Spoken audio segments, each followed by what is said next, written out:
This is just a brief summary of a short report from McKinsey on climate risk and banking. This is kind of an addition to the NGFS and the US Federal Reserve report that we looked at in terms of accounting for climate risks, in terms of physical, chronic and acute risks and transition risks that we considered. This is some additional information, has some overlap, but is still useful, so I'll just include it as a brief podcast. The tagline here: more than regulatory pressure is driving banks to manage climate risk. Financing a green agenda is also a commercial imperative, but specialized skills are needed to protect balance sheets. So how to worry about climate risks in the banking industry. The exhibit 1 here says climate change creates opportunities and challenges for the banking industry.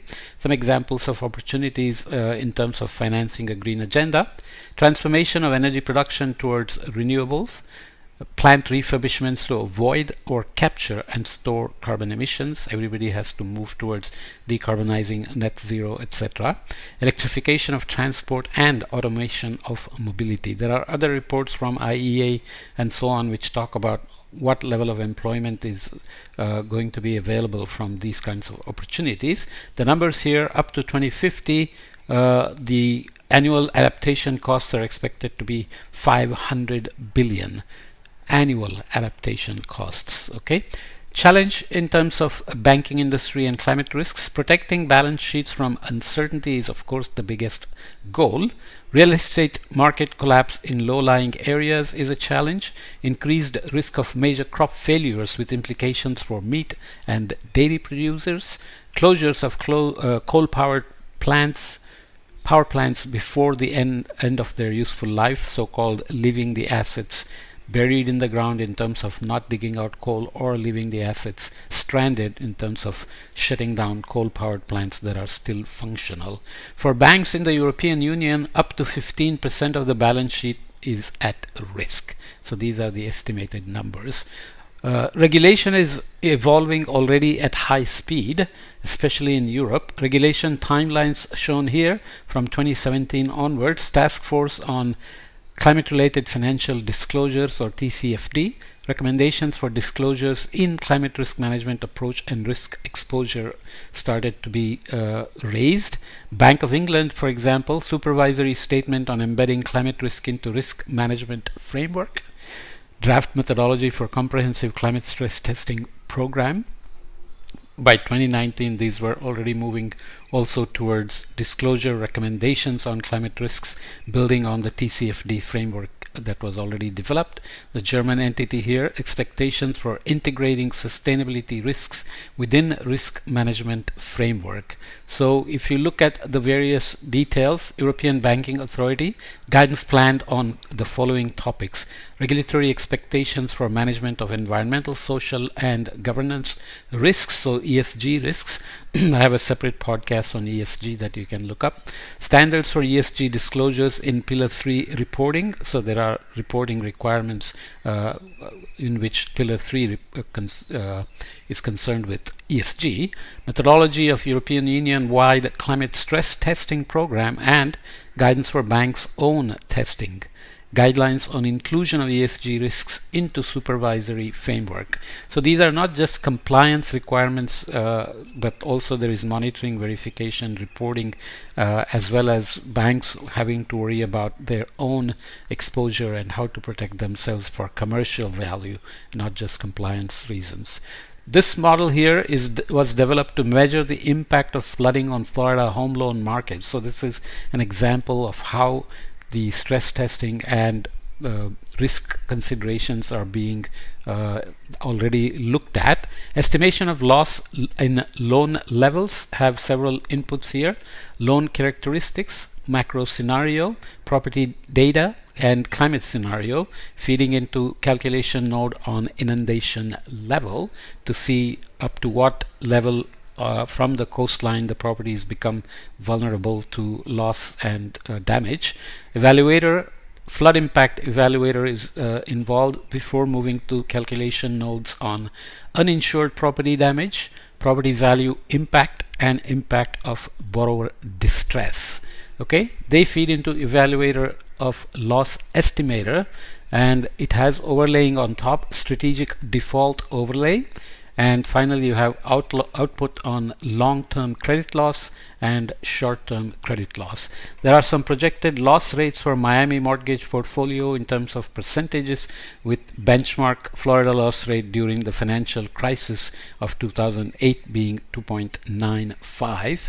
So here is the baseline for 2020 for this exercise of flooding on Florida home loan markets. 0.52 is the expected loss rate for Miami, and then expect for 2020. Expected scenario for 2030 is 2.53 percentage points, and expected scenario plus any economic downturn that will come along by 2030 could bump this up to 7.2% percentage points, which is much higher than the loss rate we saw during the financial crisis. So something that is not trivial and has to be considered. A sharper lens, 5 principles for climate risk management. As they seek to become effective managers of climate risk, banks need to quantify climate factors across the business and put in place the tools and processes needed to take advantage of them effectively. At the same time, they must ensure that their operations are aligned with the demands of external stakeholders. So now stakeholders are more and more being engaged in terms of understanding the investments they are making and where their investments are going and at what levels of risk they are in terms of climate risks. 5 principles will support this transformation. They should be applied flexibly as the regulatory landscape changes. So the regulations themselves are evolving. There will be a back and forth in terms of banks fighting to weaken the mandates and the compliance requirements, and banks seeing their own value in trying to do this versus top-down regulations coming down the pipeline based on various other pressures and climate impacts that may already be happening, right? So the 5 guidance rules here: formulate climate risk governance, tailor business and credit strategy, and align risk processes. Here, for example, to align climate risk exposure with risk appetite and the business and credit strategy, risk managers should inject climate risk considerations into all risk management processes, including capital allocations, loan approvals, portfolio monitoring, and reporting. There are other details I'll skip here. And the 4th one, get up to speed on stress testing. This is where the scenarios come in. Scenario analysis and stress tests, which are high on business and regulatory agendas, will be critical levers in helping banks assess their resilience. Okay, and finally, focus on enablers. Banks often lack the technical skills required to manage climate risk, so they have to start borrowing or hiring expertise to get these things done. They will need to focus on acquiring them these kind of technical skills and on developing a strategic understanding of how physical and transition risks may affect their activities in certain locations or industry sectors. So all global warming is local, so all the impacts will be local. So cascades to banking industries and banking risks will also be local. So such region specificity will be needed in managing banking risks, or banking imperatives have to consider these region specificities as well.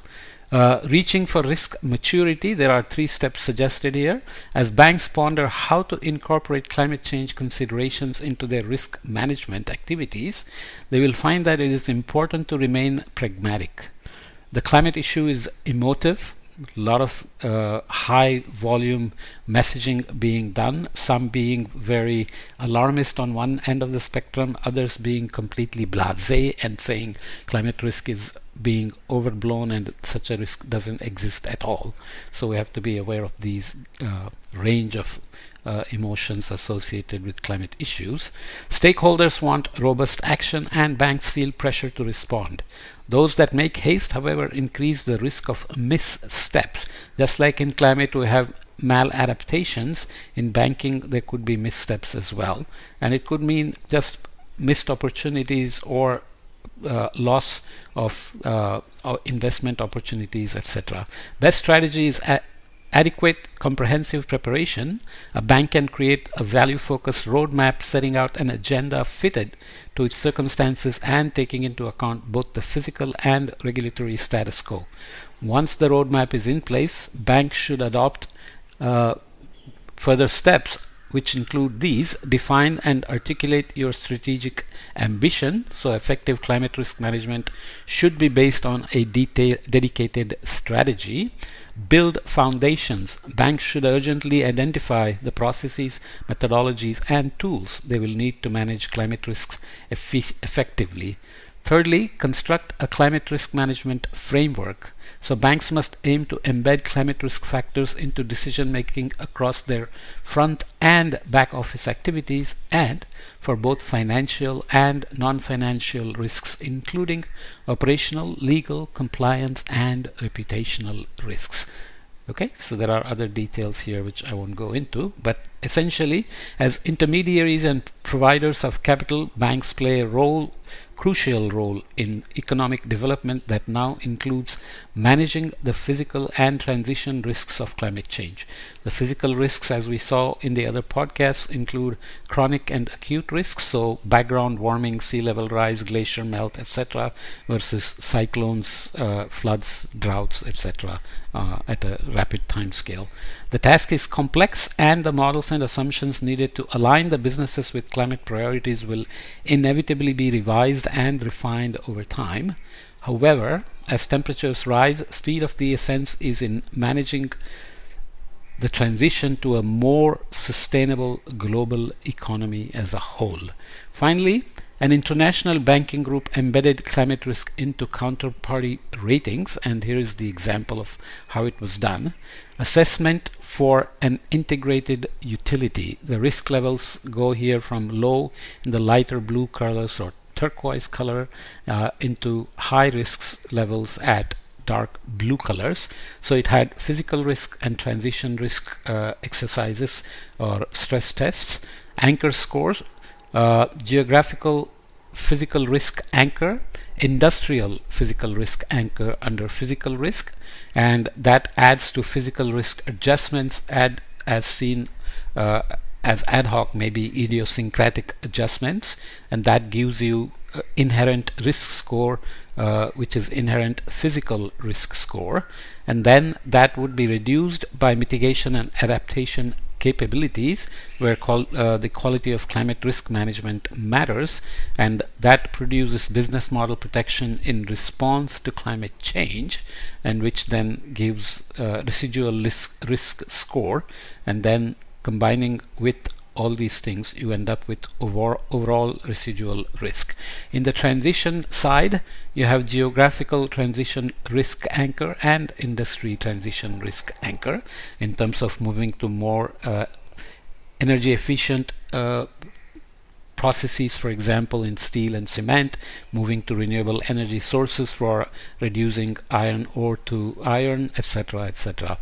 Geographical transition risk may include many other details, for example maybe moving away from the coastlines because of the sea level rise or increasing threats from cyclones and so on and so forth.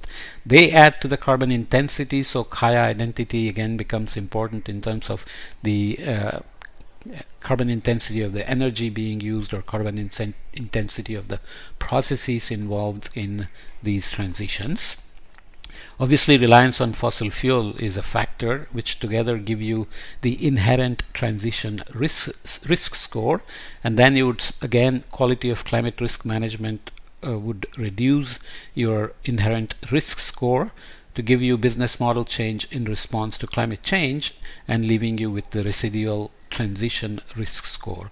So if you combine the physical residual risk score and residual transition risk score, you can have overall residual risk score, which the International Banking Group embedded into their climate risk stress test for counterparty ratings. Okay, so exactly how this will get done and which banks will lead and be early adopters of these approaches to protecting themselves from the risk versus those that will just do minimalist thing to meet compliance requirements and those who will be fighting against compliance itself and so on has to be watched. But as the report says, the writing is on the wall, and many banks already see this as something that will become inevitable for their own commercial purposes as well. Okay.